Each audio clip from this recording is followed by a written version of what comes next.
Morning, everybody. How are we doing today? It is a rainy, humid, muggy day here in Minnesota. Hope everybody finds themselves doing well. I've had fun digging through some of that West Coast stuff for you guys. Obviously, that's not of interest to everybody. So every once in a while, you got to throw people on an episode that you know you're going to get some decent viewership on, which means Blue Note, Lee Morgan. I'm a huge Lee Morgan guy. I think he's one of the greats of all time, but more specifically of the Blue Note stable. His body of work is fairly incredible and unparalleled. There's not a lot of filler in there. He gets condemned somewhat for Sidewinder, which is really silly. The record was successful, and it's just kind of an R&B based tune, a little more grooving than the average jazz of that era, but it's a great song, Sidewinder. But I was listening to Search for the New Land today, and it's one of my favorite records of all time. It's a really interesting piece. It's a piece driven by Lee's own composition, his own pen. It's a pretty outstanding piece. I was just reading some of Nat Hentoff's review in the liner notes of the record, and as he's giving a bit of a background narration to Lee Morgan's story, he interestingly says that Lee disappeared from the scene for a while, and this was his reemergence along with Sidewinder, which is interesting because he does his first 6 records of Blue Note, 56, 57, 58. And it's not like he disappeared. He went to VJ. But what Nat Hentoff is saying is that smaller regional Chicagoland VJ label, and this is pre-VJ having early Beatles stuff. So VJ was still very much a pretty small imprint. So it's interesting that Nat Hentoff's perspective from that time frame was being on VJ was the equivalent of being kind of invisible, which I think that's interesting. I didn't know that was the case. And it's not like Blue Note's record sales were massive by any stretch of the imagination in the late 50s. And I would think that VJ's distribution in 59-60, when Lee is there, was probably not too different from where Blue Note was. I can't speak to it, but again, Hentoff makes it sound like he was in obscurity for him. Like this was a reemergence. Let's see if I can find the line. So let's just read this. In the early 1960s, Lee was developing along these lines, and it was intriguing to hear him gradually discipline his formidable technical command towards more diversified expressive ends. Then Lee went through a period of relative inactivity on the jazz scene until he reappeared once more in New York in the summer of '63. Now Lee is recording again for Blue Note. Sidewinder 4157 preceded this, and shortly after the tunes in Search for a New Land were cut in February 15 of '64. And so it's an interesting little piece of data because I think his VJ sides are pretty outstanding. And he also goes to VJ and brings one Wayne Shorter from VJ to Blue Note. And Shorter is on this record. And Shorter becomes one of the real forces in the music, especially once he emerges at Blue Note. And his work as a leader, his work as a sideman, his work as a composer, his work with the Jazz Messengers, and then, of course, his work with the Miles Davis Second Great Quintet. Shorter's body of work is immense and impressive, but it was really Lee Morgan going to VJ that helps young Wayne Shorter kind of get on the scene and establish himself and get signed to Blue Note. And so his VJ era is not of any small consequence. And those records, Young Lions, Expubidant, Young Lee Morgan, those records are great records. And Shorter's work at VJ is also pretty outstanding, although Shorter's still very much developing, more so than Morgan is at this point. But with the success of Sidewinder, which was a real boon for Blue Note, Blue Note teeters on liquidity a lot through their existence. If you read any of the books about the label, it wasn't a money-making venture. It was a discipline and the love of a true art form, and the expression and the appreciation and the valuation of something that these two young Jewish immigrants thought was immensely important. And the lack of compromise, the lack of putting commercial considerations first. I mean, somewhat to their own detriment. And what that did was it gave the body of work a longevity and an integrity that's propulsed it into the present as one of the great pieces of the jazz canon, one of the chapters. But at the time, it was detrimental because they didn't have a lot of commercial success. They didn't have a lot of products that were being pushed into white America. They didn't have Christmas records and the records of the new Broadway musical hit. They were very much just doing album after album after album of solid music with high integrity. And high integrity is great for one's soul and conscience. It's not always great for one's pocketbook. And to be clear, Blue Note does not do a single greatest hits. If you have a Blue Note greatest hits, that's from Liberty, that's from United Artists, that's from later eras. There's tons of Blue Note compilations out there today. None of it is from the Alan Frank years. None of it. And even that Duke Pearson Christmas record, which people often try to correct me and say, oh, they did the Duke Pearson. No, that came under tutelage of Liberty. That's after the sale. During the sale, there's none of that compromise. There's none of that consideration for commercial viability. It was simply, these cats want to play that today. They're feeling something. Let's let them go with what direction they're feeling. And they went down that road at the hardest point of the journey possible. Like, they're always tackling the new hill as the troops advance. Hamburger Hill must be conquered. Hill 354. They're just marching, album after album, of battling the social constructs of the day and the racism and the oppression and the tyranny.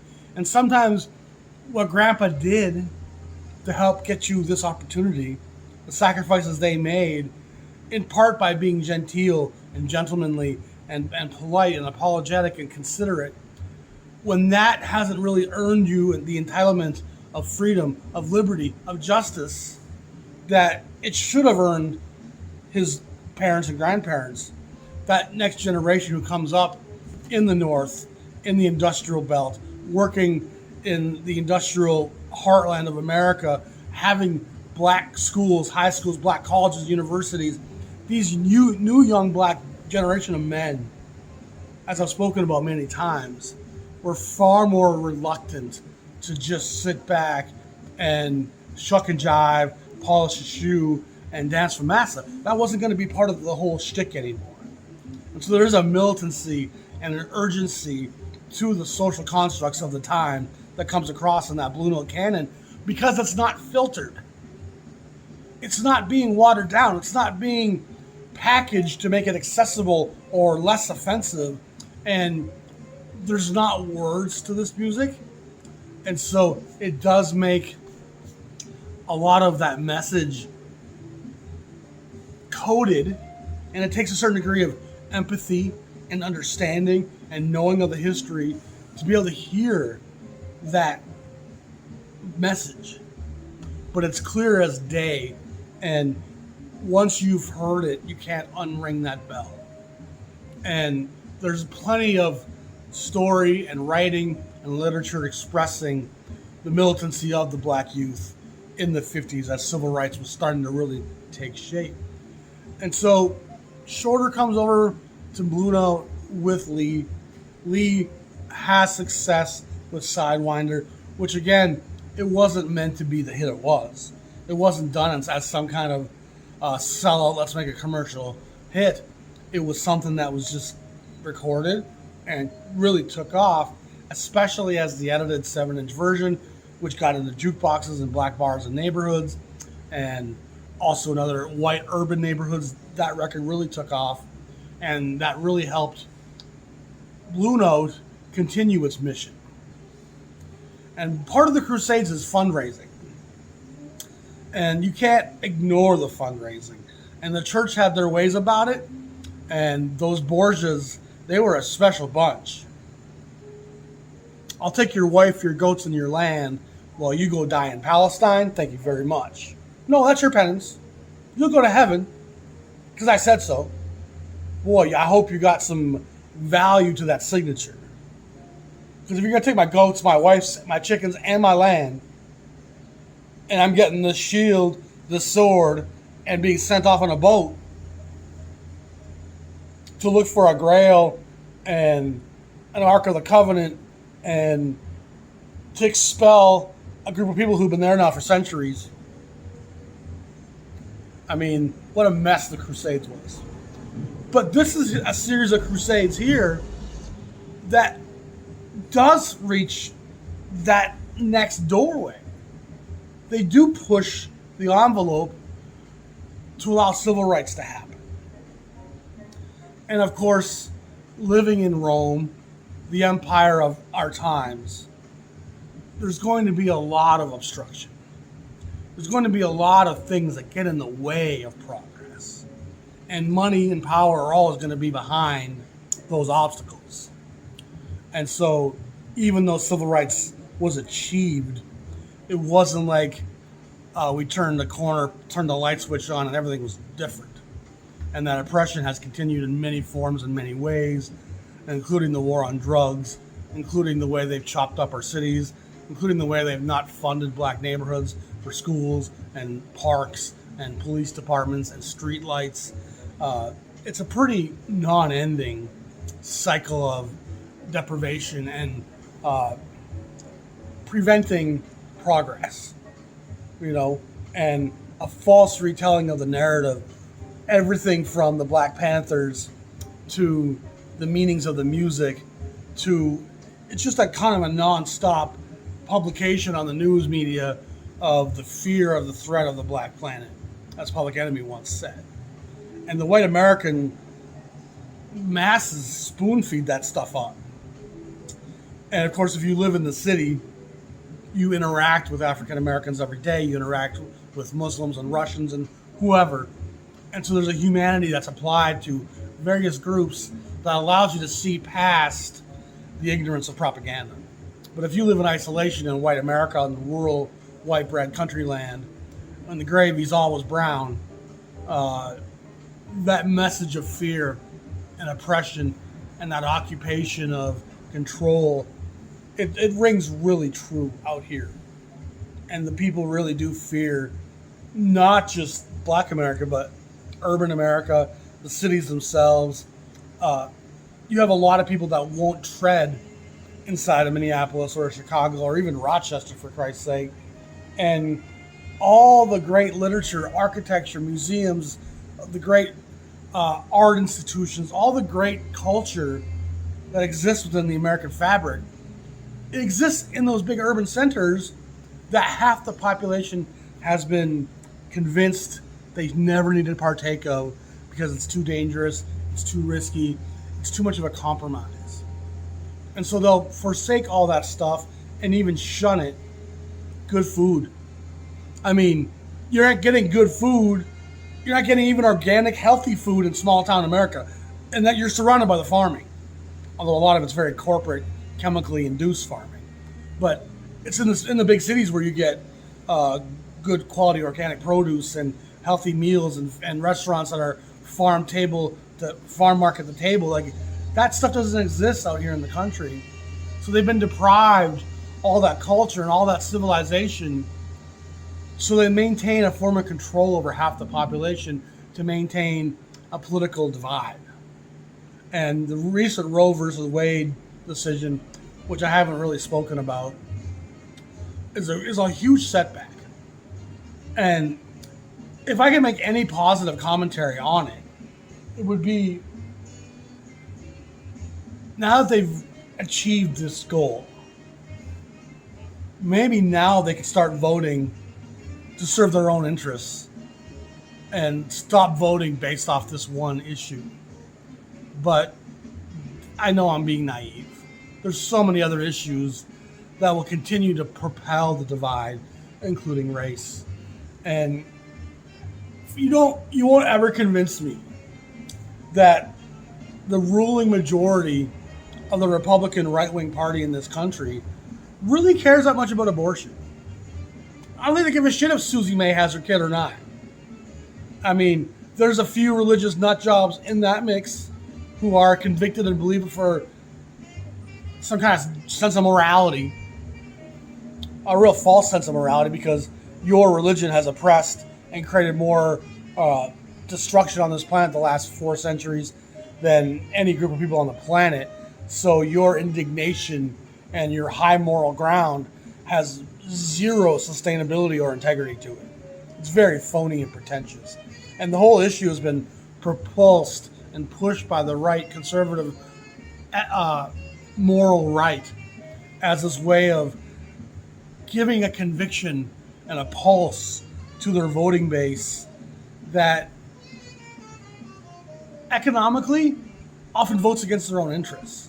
And so you really need to motivate them to continue to vote that way. And so you need these moral issues that they're going to be so strongly convicted on that they'll vote that way in spite of the economic fallout and the lack of schooling and lack of health care and the lack of, I mean, both sides are picking our pockets, make no question. I mean, I don't have much more empathy for the left in this country either.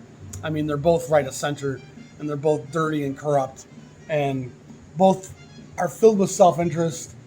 Both don't really care about the people or their base and align themselves with divisive policies just to control that base. That's why the voting is so rigid across the aisle nowadays. It doesn't happen. We don't vote opposite party anymore. They have to maintain that 50-50 divide to keep everything not functioning. The status quo must remain, and it will remain as long as we have this dialogue that keeps us divided. So anyway, the Blue Note label at this point is a very strong, politically, culturally sensitive current of change. And Lee Morgan kind of ends up being one of the strongest voices in that movement because of his conviction, because of his compulsion, because of his sincerity. Sincerity takes you a long way in this world. Bob Dylan, Neil Young, John Coltrane, those guys have a lot of that value as social commodities due to their conviction. Conviction and integrity is the pathway to MLK. Like, that's how we become martyrs and leaders and revolutionaries. Conviction's an important thing. But back to the music. This album is somewhat of a departure for Morgan. It's got a lot of really interesting composition, all done by him. It's got a great band with Herbie Hancock, Billy Higgins, Reggie Workman, of course the aforementioned Wayne Shorter, and then Grant Green. And this is Grant Green in a place where we don't oft-see Grant, in a kind of a bigger ensemble, laying down color, but also doing his bebop single note solos when it's his turn to solo. He's not a guy you're going to hear a lot of rhythm from, even though he does it at times. And he's in there, but he's not very loud in the mix until he solos. But what's great about this record, I mean, the whole thing's pretty fantastic. But Search for a New Land is a long piece. I think it's like 10 minutes long. It doesn't say. But it has this wonderful build, crescendo to open up. And it's got some real lovely kind of dissonant chords from the horn section there. And it's got this tension and this sense of embarkment. We are about to embark on something of great importance. And it just kind of looms there like a bunch of sails on the horizon. I mean, wherever they're departing to that armada is off to do something. And so it has that sense of importance, that sense of grandeur. And then it kind of breaks into this intro where the band kind of comps a little bit and states a bit of the theme. And then what it consistently does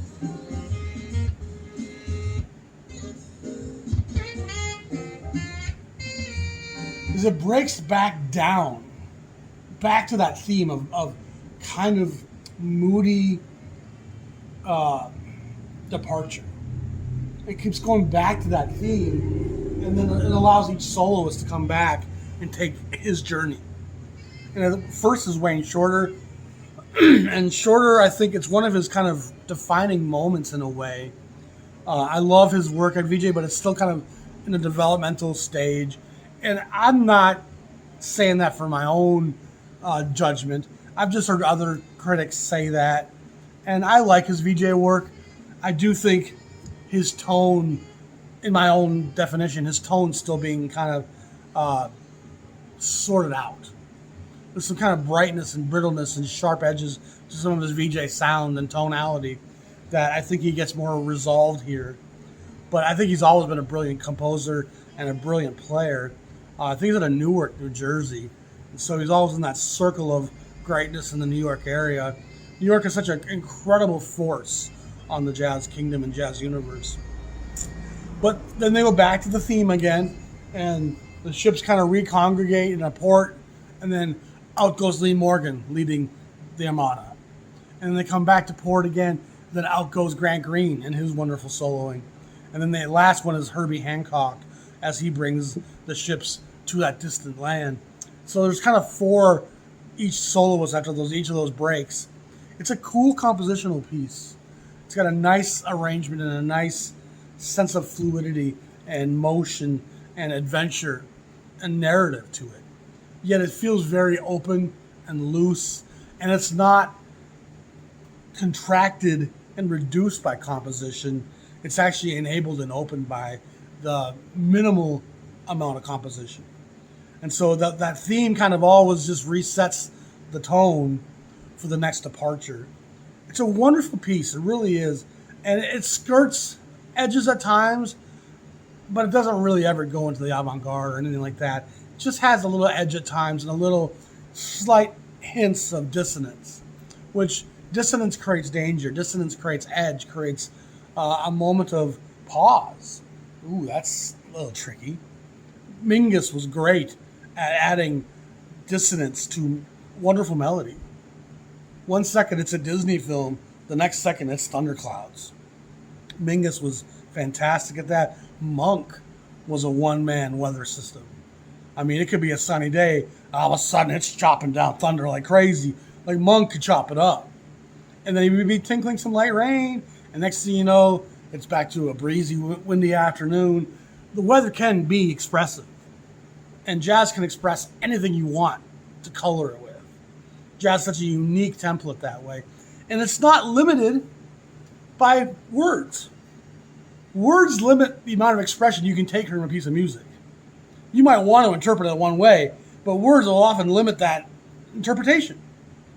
And at best, words can have maybe dual meaning. You rarely will get a triple meaning out of a set of words. The most common in music is the duality of sexuality and spirituality. That's a pretty omnipresent thing in music where, am I singing about my relationship with the Creator, or am I singing about that sweet jelly roll? Or am I singing about both and letting you choose for yourself, which is most often the case. But the secular canon is filled with music that skirts the great sexuality and the great spirituality. Ellington was the embodiment of both those things at all times. Those circles were always overlapping. And it's pretty omnipresent in music still to this day. You know, as Ray Charles brought the church to rhythm and blues and helps change the face of music, he was taking gospel songs and secularizing them with sexuality.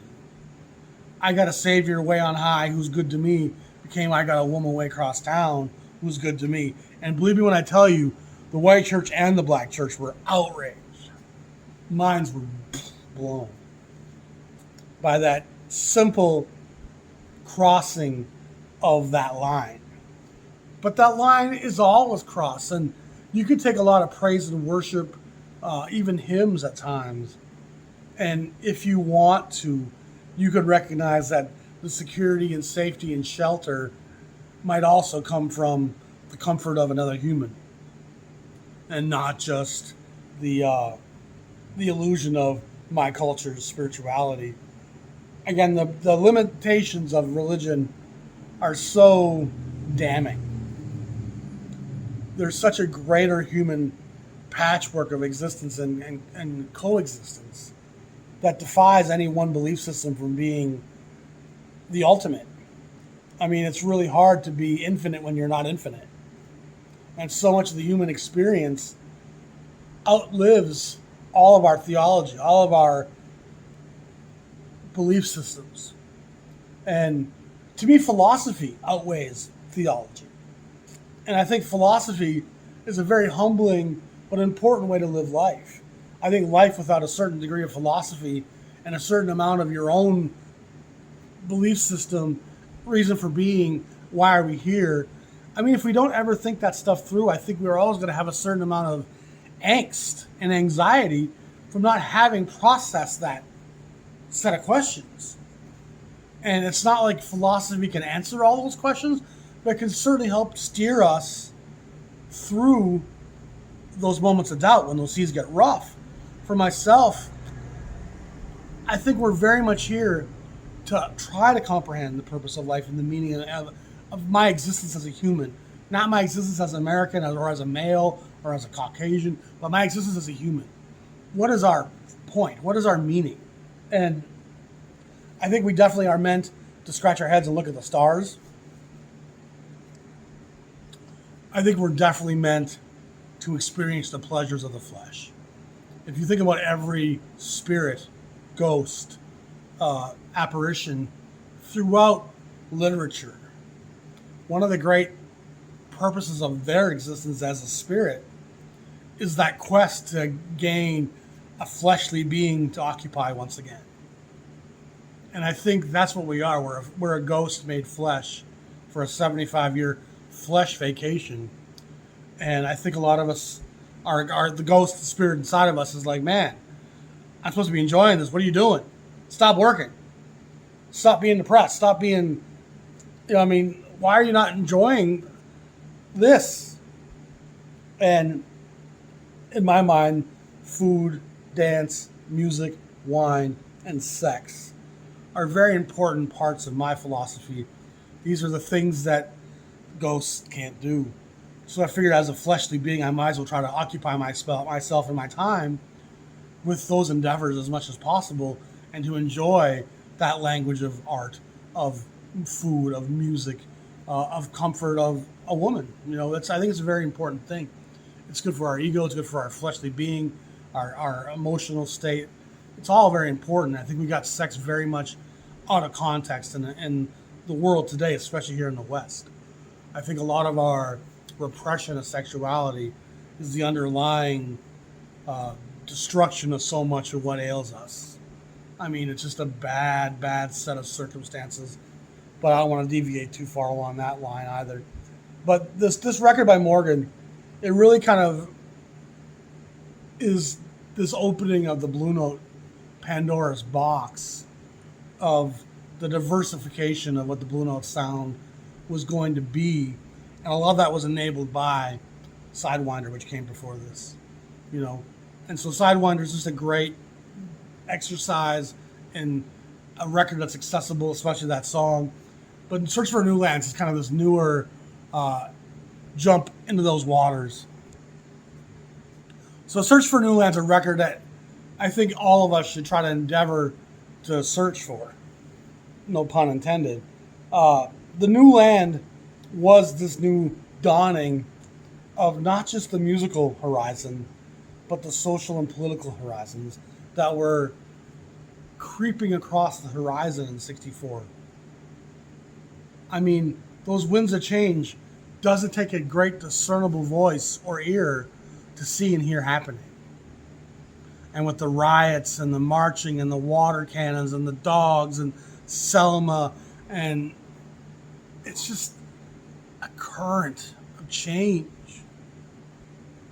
And Morgan is cleverly referencing all of that and saying, search for the new land.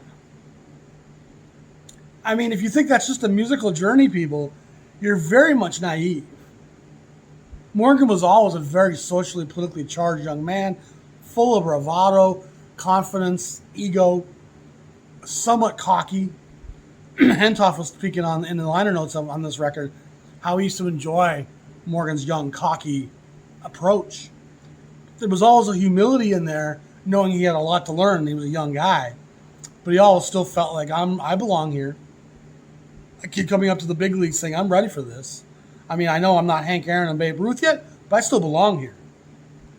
And Morgan always had that sense to him. And his aggressive hard bop sides from the late 50s were very charged and very pushing for change. And Search for the New Land, to me, is him seeing a new horizon. It's him seeing the dawning of the possibility of a new America for the black man. And the hope and the optimism, I think, that things could be a lot better than they've been or that they were. And sadly, a lot of that's been deferred. A lot of that hasn't really come into fruition like Martin Luther King would have hoped. I mean, we've got a long way to go. And the Roe v. Wade thing kind of is pushing that envelope the wrong direction. And if they start repealing the rights of gays and gay marriage and immigration and eventually targeting black institutions and freedoms. I guess some school systems aren't allowing black girls to go to school with their hair done like a black girl in braids or whatever. They won't let them come to school that way. That's not progress. I mean, it's just devastating. When I saw this promotional piece for this group protesting against this abolishment of young black girls from schools. It's just strange times. It's just strange times. And I think this record was really hoping that this new land was going to offer the changes that were promised. And obviously, the disappointment of the new land has rung out for the last 50 years as we've fallen very short of that measure. But I hope y'all dig that record, but also grasp the duality of what it has to offer. And again, with a music that's devoid of words, it leaves a lot of room for us to feel.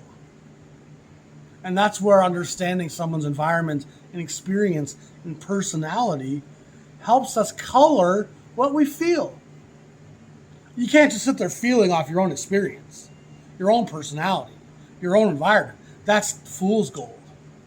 You have to put yourself in their shoes, which requires effort on your part to do some research, to understand the history, to understand the experience and the environment. And then factor the personality, and then go, okay, all that tells me that some of what this coded message is about, it's a good thing it's in code. But don't think for a second that Alan Frank didn't hear what Lee Morgan was talking about. I mean, I think those guys were so aware of the black resistance movement that they were helping to proliferate. So it's one of those records I think deserves a deeper psychological look into it. It's not just the peripheral, oh, I like the notes, and I like the dissonance, and I like the comp. I mean, that stuff's all part of it, but art is about life. Art is about a reflection of the times it's made in. And this is a great example of a record stuck in the time that it's made from. Between the anger of the civil rights movement in the 50s and the approaching changes of the 60s, this record's right there dictating and notating that process and that experience. And what you have in that group is Shorter and Green and Morgan and Workman and Higgins is 6 young black men, all focused, all cognizant of the America they live in. They're of same mind, of same age, of same education, of the same environment. And while they each might have their own experience, the Blue Note experience is one of rehearsal and spending time together and communion. And they speak so in unity on these records. And that's part of the power of Blue Note, is that they do find that unity, as I've spoken about before. Having the time to spend 3 days, 4 days together and to commune and drink and smoke cigarettes and have lunch and talk about the times and the newspaper headlines. It brings you back into that next take with a focus and an energy and a synergy. And it's that synergy of the men at the Blue Note stable that I think sets Blue Note so apart from almost everybody else. It just, and again, the synergy exists in other times and places. You know, the Norman Grahams, Jazz La Philharmonic, those guys spent months on the road. So they had a synergy, but they were a different generation from a different time and experience, voicing a different hope, a different path forward. And these guys were no longer believing in that methodology. And again, we're 10 years on, 15 years on from the early Philharmonic, 46, 47, 48. We're talking 1964. And this record couldn't have been made in 1954, couldn't have been made in 1974. It's absolutely stuck in 1964 as this great expression of a people teetering on the brink. And how are we going to move forward? So a great record, worthy of all the dictation and compliments, and the fervent love of this record is fairly universal in the jazz community. But I hope I added another layer to it, just by speaking on those times. So Search for the New Land, it's 4169. Stereo is 84169. That's all that 8 means is stereo. We didn't even get time to talk about the pressings. Oh no. This is, I think this is a United Artists pressing.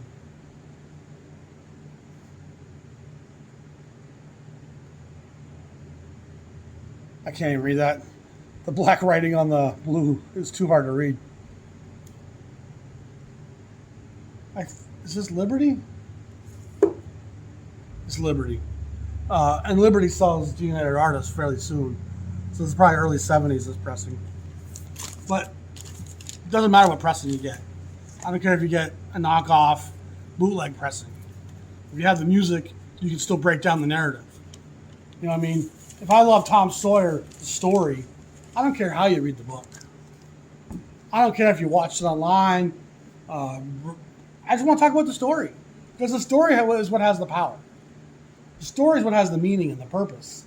And if we're just sitting here talking about the book binding and the ink and the different editions of the book, I'm eventually going to get frustrated and be like, hey, what about Huck Finn?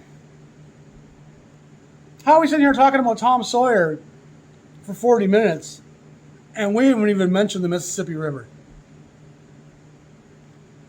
It's mind-boggling, the channels that sit out there talking that stuff constantly and don't ever add that other layer. And I don't need to go on that subject right now, so we're going to wrap it up here. Hope you all enjoyed that. Great record. Absolutely a must-have. And that's not something I say very often. I usually leave that up to the people themselves to decide.